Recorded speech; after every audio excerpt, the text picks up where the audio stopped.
Ada sesuatu yang aneh tentang manusia. Kita bisa memahami pergerakan bintang, membangun kota-kota raksasa, menciptakan teknologi yang melampaui imajinasi nenek moyang kita. Tetapi tetap saja, kita tidak benar-benar memahami diri kita sendiri.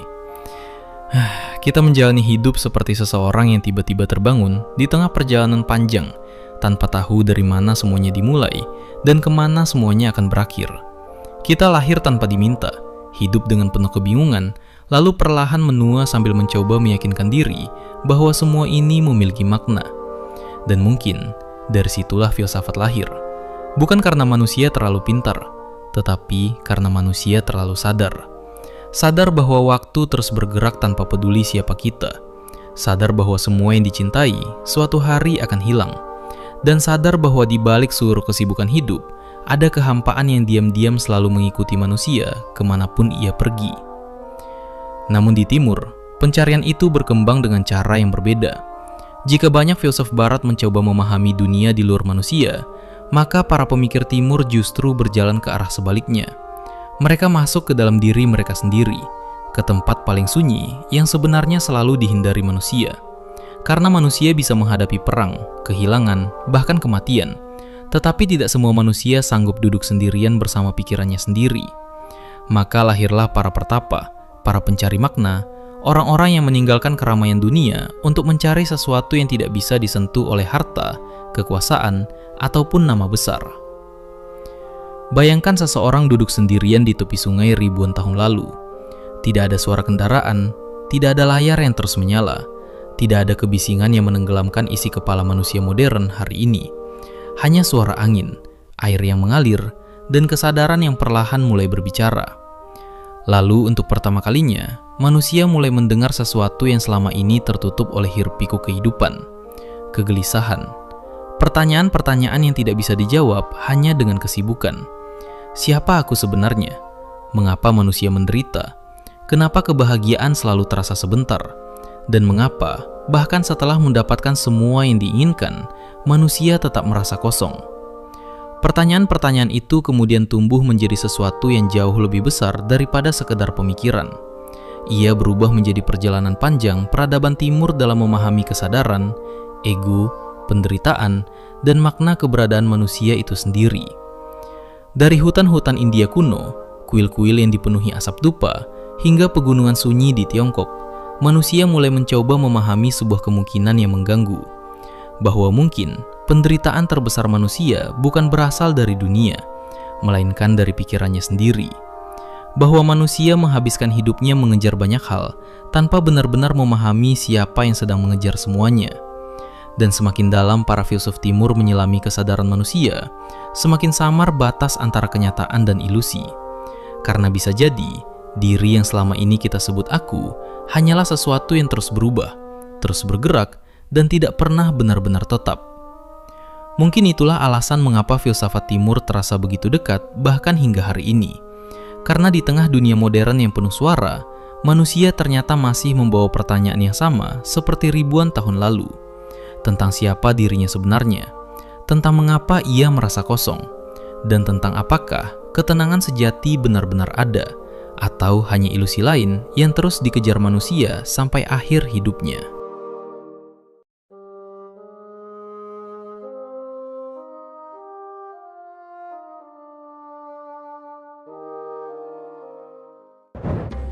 Jauh sebelum manusia modern mengenal internet, negara, bahkan agama dalam bentuknya yang sekarang, manusia timur telah lebih dulu duduk di bawah langit malam, sambil memikirkan sesuatu yang jauh lebih mengerikan daripada sekedar cara bertahan hidup.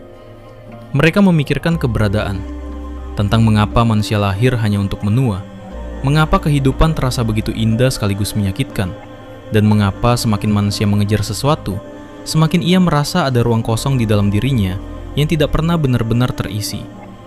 Pada masa itu, hutan terasa seperti sesuatu yang hidup. Sungai dianggap memiliki jiwa, dan manusia hidup sangat dekat dengan alam. Begitu dekat hingga mereka mulai merasa bahwa semesta ini menyimpan sesuatu yang tidak bisa dijelaskan hanya dengan kata-kata. Di sekitar lembah Sungai Gangga, lahirlah generasi manusia yang mulai mempertanyakan realitas itu sendiri. Mereka meninggalkan rumah, keluarga, bahkan identitas mereka, lalu hidup sebagai pertapa. Mereka berjalan tanpa tujuan duniawi, tidur di hutan, bermeditasi berhari-hari, mencoba memahami satu hal yang terus menghantui pikiran manusia sejak awal zaman. Siapa sebenarnya yang sedang hidup di dalam tubuh ini? Karena semakin mereka mengamati kehidupan, semakin aneh semuanya terasa. Tubuh manusia berubah setiap waktu, pikiran berubah, perasaan berubah. Bahkan keinginan yang hari ini terasa begitu penting, bisa menjadi sesuatu yang tidak berarti beberapa tahun kemudian. Tetapi di balik semua perubahan itu, manusia tetap merasa ada sesuatu yang diam, sesuatu yang merasa dirinya adalah aku. Dan sejak saat itulah, filsafat timur mulai bergerak ke arah yang berbeda dari peradaban lain. Mereka tidak hanya ingin memahami dunia, mereka ingin membongkar kesadaran manusia sampai ke akar-akarnya. Sementara itu di Tiongkok, dunia sedang dipenuhi perang, kekacauan politik, dan perebutan kekuasaan. Manusia saling membunuh demi tahta, nama keluarga, dan ambisi yang tampaknya tidak pernah berakhir.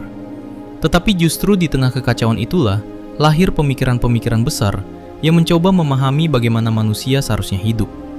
Sebagian filsuf percaya, manusia harus hidup selaras dengan alam. Sebagian lainnya, percaya bahwa kekacauan muncul karena manusia telah kehilangan moral dan kebijaksanaan. Dan di antara semua itu, ada satu kesamaan yang terus muncul dalam filsafat timur. Karena semakin dunia berkembang, semakin manusia sibuk mengejar sesuatu di luar dirinya. Kekuasaan, kekayaan, pengakuan, kemenangan. Seolah-olah semua itu mampu menghilangkan kehampaan yang diam-diam tumbuh di dalam batin manusia. Padahal mungkin tidak. Mungkin itulah tragedi terbesar manusia. Kita menghabiskan hampir seluruh hidup untuk mengejar sesuatu, tanpa pernah benar-benar bertanya, mengapa kita ingin mengejarnya sejak awal. Dan para filsuf timur menyadari hal itu ribuan tahun lalu. Mereka melihat manusia seperti seseorang yang haus di tengah lautan, terus minum, tetapi tidak pernah benar-benar menghilangkan dahaganya. Karena yang dicari manusia mungkin bukan kenikmatan, melainkan ketenangan. Sesuatu yang anehnya justru semakin sulit ditemukan ketika manusia terus berlari mengejar dunia. Semakin manusia mencoba memahami dunia, semakin ia menyadari sesuatu yang mengganggu, bahwa hidup terasa seperti mimpi yang terlalu nyata untuk disebut ilusi, tetapi terlalu rapuh untuk disebut kenyataan yang abadi. Segala sesuatu berubah, tubuh menua, ingatan memudar, orang-orang datang lalu pergi, bahkan kebahagiaan yang paling indah pun tidak pernah bertahan lama. Dan di tengah semua perubahan itu, manusia mulai dihantui pertanyaan yang jauh lebih dalam. Jika semuanya terus berubah, lalu apa yang sebenarnya nyata? Pertanyaan itu menggema di India kuno ribuan tahun lalu, ketika lahir sekumpulan teks filsafat yang kemudian dikenal sebagai Upanishad. Tetapi Upanishad bukan sekedar kitab. Ia lebih mirip bisikan panjang tentang kesadaran manusia, tentang pencarian terhadap sesuatu yang dianggap tersembunyi di balik seluruh ilusi kehidupan. Para pemikir dalam Upanishad mulai mencurigai bahwa manusia hidup dalam keadaan tertidur. Bukan tidur secara fisik, tetapi tidur secara kesadaran. Manusia sibuk mengejar dunia tanpa benar-benar memahami siapa dirinya sendiri. Kita terlalu larut dalam identitas, nama, status, ambisi, dan keinginan, sampai lupa mempertanyakan siapa sebenarnya yang sedang mengalami semua itu. Dan disitulah lahir salah satu gagasan paling besar dalam filsafat timur, bahwa di dalam diri manusia terdapat sesuatu yang disebut Atman, kesadaran sejati yang dianggap lebih dalam daripada tubuh maupun pikiran. Karena tubuh bisa hancur, pikiran bisa berubah, emosi bisa datang dan pergi seperti cuaca. Tetapi ada sesuatu di dalam diri manusia yang terus mengamati semuanya dalam diam. Sesuatu yang tetap ada bahkan ketika seluruh identitas perlahan runtuh. Lalu Upanishad melangkah lebih jauh lagi. Mereka mengatakan bahwa Atman bukan sesuatu yang terpisah dari semesta, bahwa kesadaran manusia dan realitas tertinggi sebenarnya berasal dari sumber yang sama. Mereka menyebut sumber itu Brahman, dan untuk pertama kalinya, manusia mulai membayangkan kemungkinan yang begitu besar sekaligus menakutkan, bahwa diri manusia bukanlah sesuatu yang benar-benar terpisah dari alam semesta, bahwa batas antara aku dan dunia mungkin hanyalah ilusi yang diciptakan pikiran. Karena sejak kecil, manusia diajarkan untuk melihat dirinya sebagai individu yang berdiri sendiri. Kita memiliki nama sendiri, wajah sendiri, kehidupan sendiri. Tetapi filsafat timur justru bertanya, bagaimana jika semua itu hanyalah topeng? Bagaimana jika ego hanyalah cerita yang terus diulang oleh pikiran sampai manusia percaya bahwa dirinya benar-benar terpisah dari segala sesuatu. Dan semakin dalam manusia menyelami pemikiran itu, semakin aneh kehidupan mulai terasa. Karena jika identitas hanyalah ilusi, lalu siapa yang sebenarnya merasa sedih? Siapa yang merasa takut? Dan siapa yang mati ketika tubuh berhenti bernapas? Upanishad kemudian memperkenalkan konsep yang begitu terkenal dalam filsafat timur, Maya, ilusi dunia. Bukan berarti dunia ini tidak ada, tetapi manusia dianggap melihat realitas secara kabur, seperti seseorang yang memandangi pantulan bulan di permukaan air, lalu mengira itulah bulan yang sebenarnya. Kita terhipnotis oleh dunia luar, oleh harta, kecantikan, status, dan keinginan. Kita terus mengejar hal-hal yang berubah, lalu menderita ketika semuanya menghilang. Padahal mungkin penderitaan muncul karena manusia menggenggam sesuatu yang sejak awal memang tidak pernah bisa dimiliki selamanya. Dan tanpa disadari, itulah yang masih dilakukan manusia modern hari ini. Kita membangun identitas di media sosial, mengejar validasi, bekerja sampai kehilangan diri sendiri, lalu bertanya kenapa hidup tetap terasa kosong meski dunia mengatakan kita berhasil.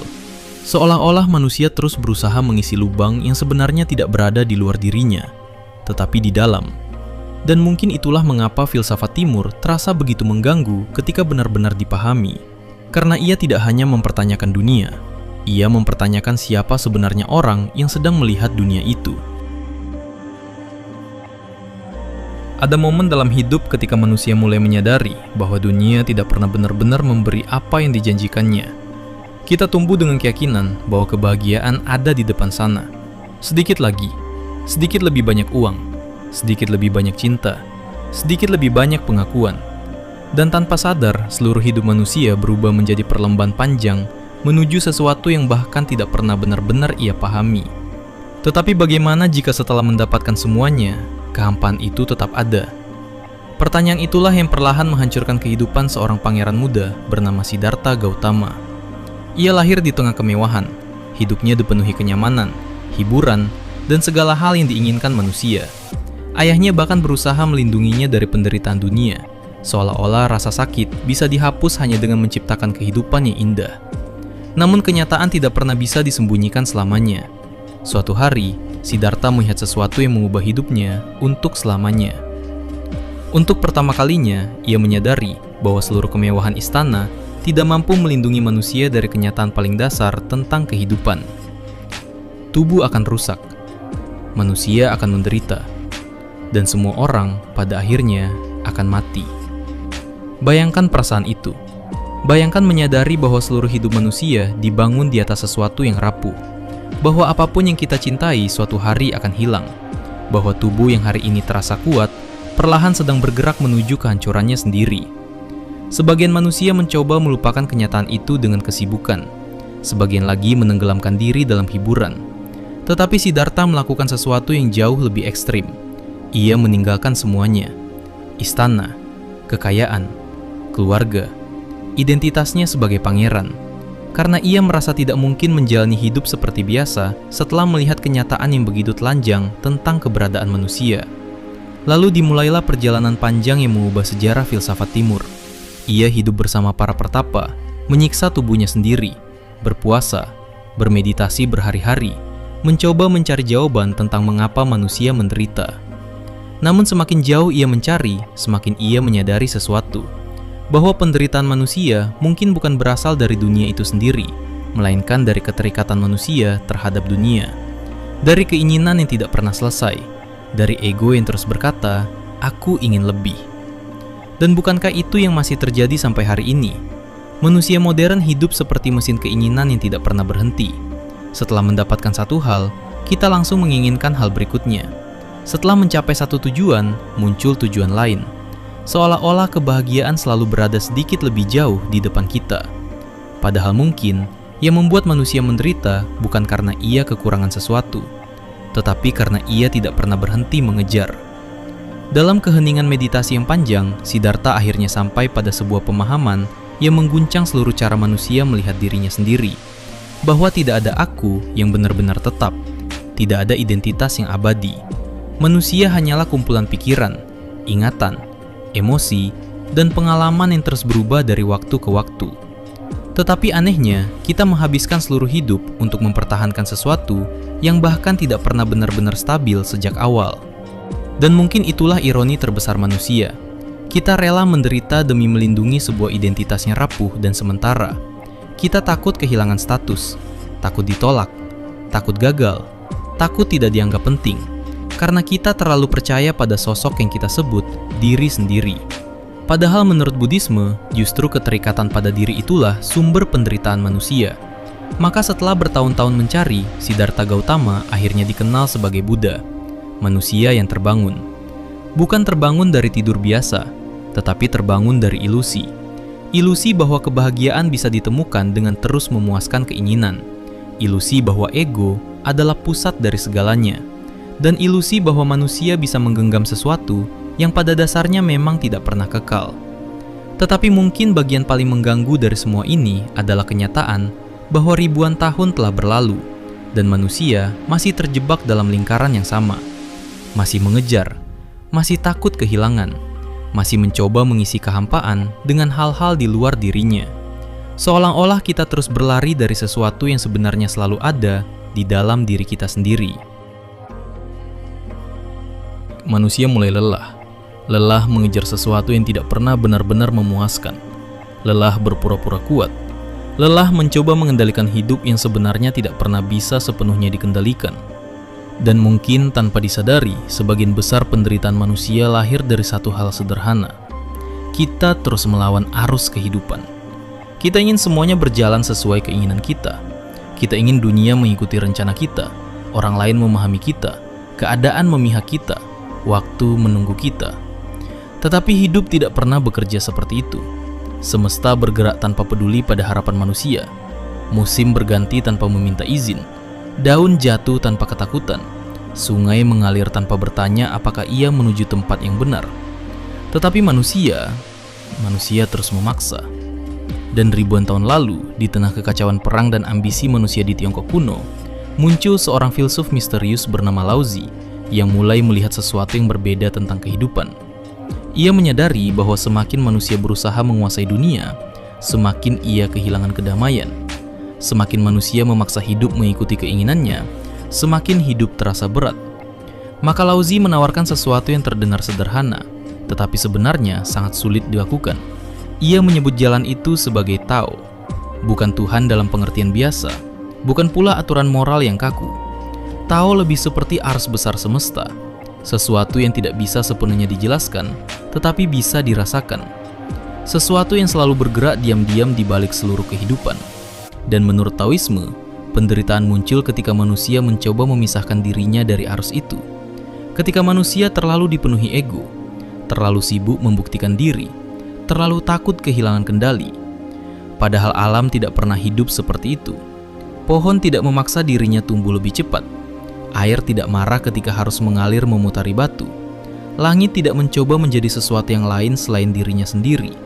Tetapi manusia menghabiskan hidup dengan terus mencoba menjadi lebih sukses, lebih penting, lebih diakui. Seolah-olah nilai dirinya bergantung pada seberapa banyak dunia memperhatikannya.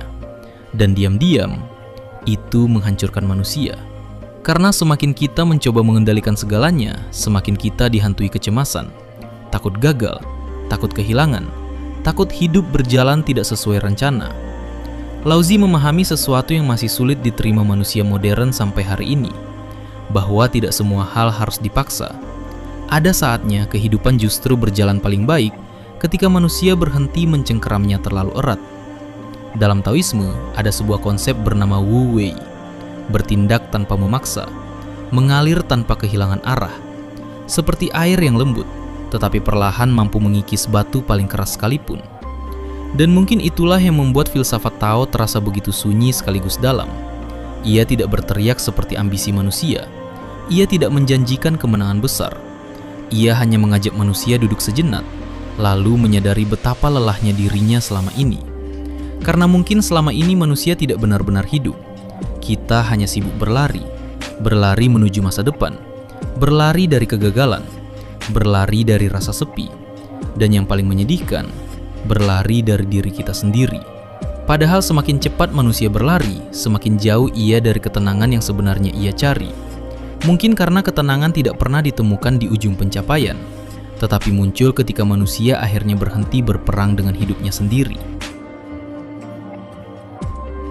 Ketika membicarakan filsafat timur, banyak orang membayangkan pertapa yang bermeditasi di pegunungan sunyi, jauh dari dunia dan keramaian manusia. Tetapi tidak semua filsuf timur percaya bahwa jawaban hidup harus dicari dengan meninggalkan dunia. Karena ada satu pertanyaan lain yang tidak kalah mengganggu. Bagaimana jika penderitaan manusia bukan hanya lahir dari pikirannya sendiri, tetapi juga dari cara manusia memperlakukan sesamanya? Di Tiongkok kuno, dunia sedang berada dalam masa kekacauan. Kerajaan saling berperang, penguasa haus kekuasaan, kepercayaan antar manusia perlahan runtuh. Dan di tengah dunia yang dipenuhi ambisi itu, lahirlah Konfusius. Ia bukan pertapa misterius yang menghilang ke hutan. Ia hidup di tengah masyarakat, melihat langsung bagaimana manusia perlahan menghancurkan dunia mereka sendiri. Dan semakin ia mengamati manusia, semakin jelas satu hal. Kehancuran sebuah peradaban seringkali tidak dimulai dari perang besar, tetapi dari rusaknya moral manusia sedikit demi sedikit, dari kebohongan yang dianggap biasa, dari keserakahan yang dipuji sebagai keberhasilan, dari manusia yang kehilangan rasa hormat terhadap sesamanya. Konfusius percaya bahwa dunia tidak akan pernah damai jika manusia tidak mampu menata dirinya sendiri terlebih dahulu. Karena kekacauan di luar seringkali hanyalah pantulan dari kekacauan di dalam diri manusia. Dan bukankah itu masih terasa begitu dekat dengan kehidupan hari ini? Manusia modern hidup di era paling maju dalam sejarah, tetapi juga salah satu era paling gelisah. Kita bisa terhubung dengan siapa saja dalam hitungan detik, tetapi semakin sulit merasa benar-benar dekat dengan seseorang.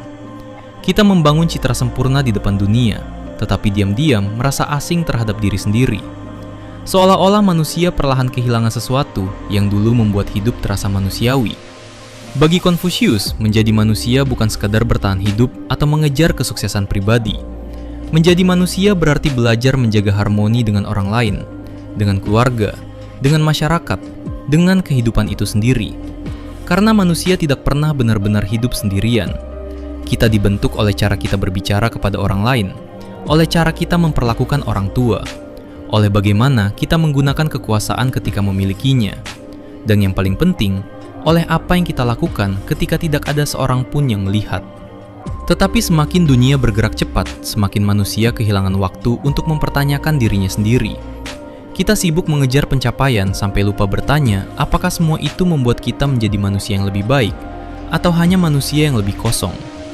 Dan mungkin itulah yang ditakuti Konfusius sejak awal. Bukan sekedar manusia yang miskin pengetahuan, tetapi manusia yang kehilangan kebijaksanaan. Karena pengetahuan bisa membuat manusia cerdas, tetapi tanpa moralitas, kecerdasan hanya akan melahirkan cara yang lebih efisien untuk saling menghancurkan. Lihatlah dunia hari ini. Teknologi berkembang begitu cepat, tetapi kebencian tetap tumbuh. Informasi ada di mana-mana, tetapi manusia semakin mudah dimanipulasi. Kita tahu banyak hal tentang dunia, tetapi semakin sedikit memahami cara hidup dengan damai. Seolah-olah manusia berhasil menaklukkan dunia luar, tetapi gagal menaklukkan dirinya sendiri. Dan disitulah filsafat Konfusius terasa begitu menghantam, karena ia mengingatkan sesuatu yang sederhana, tetapi sering dilupakan manusia modern. Bahwa peradaban tidak runtuh hanya karena bencana atau perang. Kadang peradaban runtuh perlahan, ketika manusia berhenti peduli satu sama lain.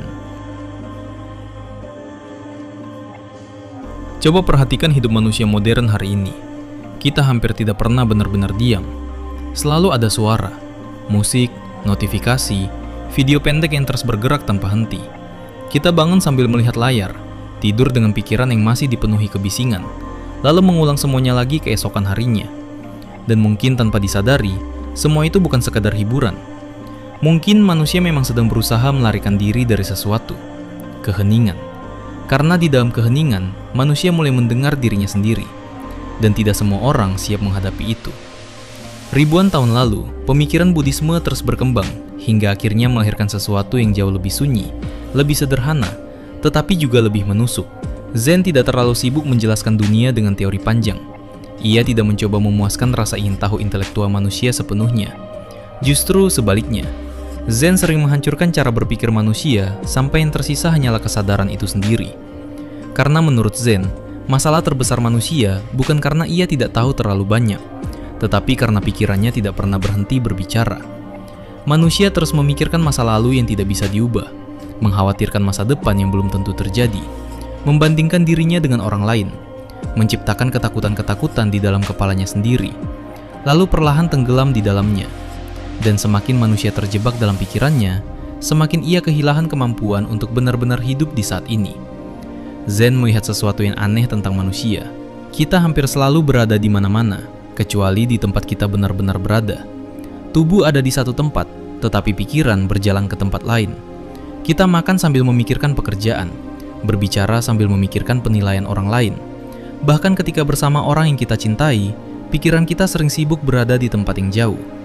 Seolah-olah manusia hidup seperti bayangan yang terpisah dari dirinya sendiri. Maka Zen mengajarkan sesuatu yang terdengar sangat sederhana. Tetapi justru kesederhanaan itulah yang terasa begitu sulit. Karena ketika seseorang benar-benar duduk dalam keheningan, tanpa distraksi, tanpa pelarian, tanpa suara lain untuk menenggelamkan isi kepalanya, ia mulai menyadari betapa kacau pikirannya selama ini. Pikiran manusia bergerak liar seperti hujan yang tidak pernah berhenti. Dan mungkin itulah alasan banyak orang takut sendirian. Bukan karena kesepian, tetapi karena akhirnya mereka harus bertemu dengan diri mereka sendiri. Zen tidak menawarkan pelarian dari penderitaan. Ia tidak menjanjikan hidup akan selalu bahagia. Tetapi Zen mencoba menunjukkan bahwa sebagian besar penderitaan manusia muncul karena ia terus menggenggam pikirannya terlalu erat. Kita percaya semua yang dipikirkan kepala kita. Kita percaya ketakutan kita, percaya kecemasan kita, percaya bahwa kita harus selalu menjadi sesuatu. Padahal mungkin pikiran hanyalah awan yang lewat, datang dan pergi, tidak pernah benar-benar menetap. Dan di tengah dunia yang semakin bising hari ini, ajaran Zen terasa hampir seperti pemberontakan. Karena ketika semua orang berlomba menjadi lebih cepat, lebih produktif, lebih terlihat, Zen justru mengajak manusia berhenti sejenak, untuk diam, untuk hadir, untuk menyadari bahwa mungkin kehidupan tidak sesulit itu sebelum manusia mulai memenuhi kepalanya dengan terlalu banyak hal. Tetapi ada sesuatu yang ironis tentang semua ini. Manusia rela pergi sejauh mungkin demi mencari ketenangan. Padahal ketenangan itu mungkin selalu ada di tempat yang paling jarang ia kunjungi. Saat ini, detik ini, di balik satu napas yang selama ini lewat tanpa pernah benar-benar disadari. Semakin dunia bergerak maju, semakin aneh kehidupan manusia terasa. Kita hidup di era dengan teknologi paling canggih dalam sejarah. Informasi mengalir tanpa batas. Semua hal menjadi lebih cepat, lebih praktis, lebih efisien. Manusia akhirnya berhasil menciptakan dunia yang selama ribuan tahun hanya ada dalam imajinasi. Tetapi di tengah semua kemajuan itu, ada sesuatu yang perlahan menghilang. Manusia modern memiliki lebih banyak hiburan daripada generasi manapun sebelumnya, tetapi semakin sulit merasa bahagia. Kita bisa berbicara dengan siapa saja kapan saja, tetapi rasa kesepian justru semakin dalam. Dunia terasa semakin terhubung, sekaligus semakin kosong.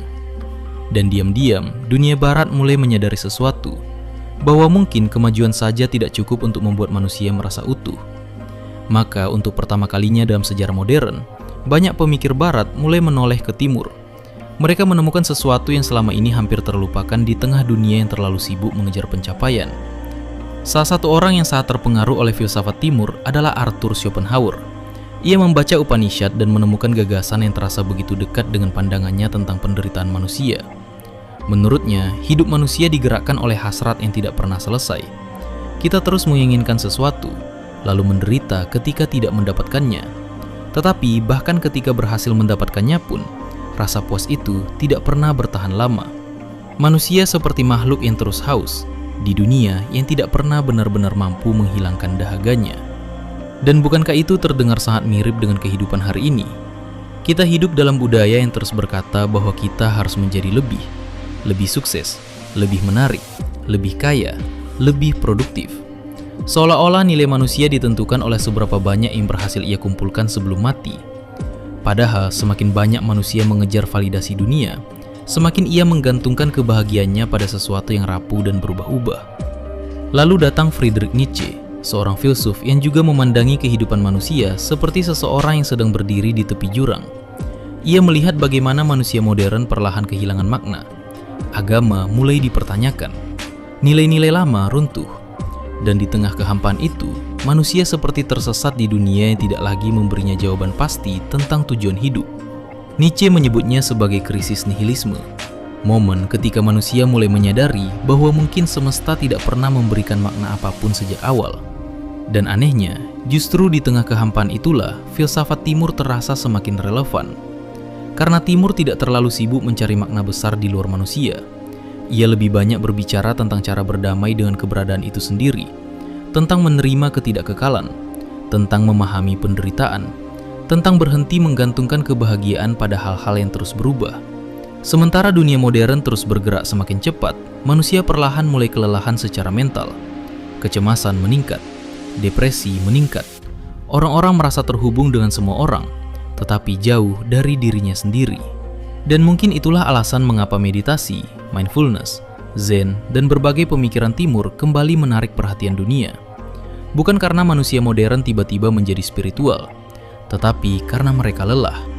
Lelah hidup di dunia yang terus memaksa manusia untuk berlari tanpa pernah benar-benar bertanya kemana sebenarnya mereka pergi. Ironisnya, setelah ribuan tahun membangun peradaban, manusia modern justru kembali mencari hal yang sama seperti para pertapa kuno di tepi sungai India. Sesuatu yang tidak bisa dibeli, tidak bisa dipamerkan, dan tidak bisa ditemukan di luar diri manusia. Karena mungkin sejak awal, masalah terbesar manusia bukan dunia yang terlalu bising, tetapi ketidakmampuan manusia untuk duduk diam bersama dirinya sendiri tanpa merasa hancur di dalamnya. Mungkin pertanyaan terbesar setelah memahami seluruh filsafat Timur bukanlah apakah ajaran-ajaran itu benar, tetapi apakah manusia modern masih mampu mendengarkannya. Karena dunia hari ini bergerak terlalu cepat untuk memberi manusia waktu berpikir. Kita hidup di era di mana perhatian manusia diperjualbelikan, keheningan dianggap membosankan, kesibukan dipuja seperti simbol keberhasilan. Dan tanpa sadar, manusia perlahan berubah menjadi makhluk yang takut berhenti, takut diam, takut sendiri, takut menghadapi isi pikirannya sendiri. Maka kita terus memenuhi hidup dengan distraksi, layar demi layar, informasi demi informasi, hiburan tanpa akhir. Seolah-olah selama kepala kita tetap bising, kita tidak perlu mendengar kehampaan yang diam-diam tumbuh di dalam diri kita.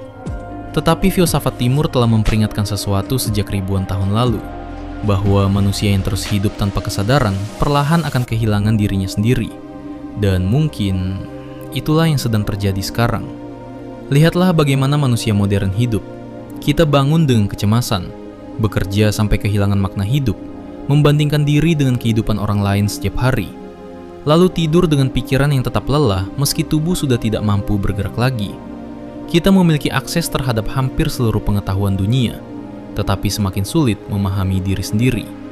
Kita tahu cara menghasilkan uang, membangun citra, menarik perhatian orang lain, tetapi tidak tahu bagaimana merasa damai ketika sendirian. Dan mungkin bagian paling tragisnya adalah manusia modern bahkan tidak sadar bahwa dirinya sedang kehilangan sesuatu. Karena kebisingan telah menjadi candu, manusia terus mencari pelarian agar tidak perlu memikirkan pertanyaan yang terlalu dalam. Apakah hidup ini benar-benar bermakna? Apakah semua yang kita kejar benar-benar penting? Dan ketika suatu hari tubuh mulai menua, ketika dunia perlahan melupakan nama kita, ketika semua pencapaian tidak lagi terasa sebesar dulu, apa yang sebenarnya tersisa dari hidup manusia? Filsafat Timur tidak memberi jawaban sederhana untuk pertanyaan itu. Ia tidak menjanjikan surga instan, tidak menawarkan kebahagiaan palsu.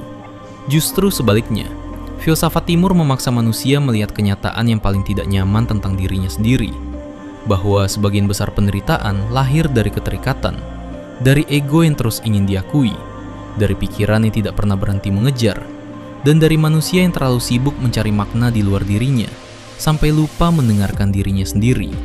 Tetapi di balik semua itu, filsafat Timur juga menawarkan sesuatu yang diam-diam sangat dirindukan manusia modern. Ketenangan. Bukan ketenangan karena hidup menjadi sempurna, tetapi ketenangan karena manusia akhirnya berhenti berperang dengan dirinya sendiri. Karena mungkin hidup memang tidak pernah dimaksudkan untuk sepenuhnya dipahami. Mungkin manusia tidak harus memiliki semua jawaban. Mungkin keberadaan memang penuh ketidakpastian.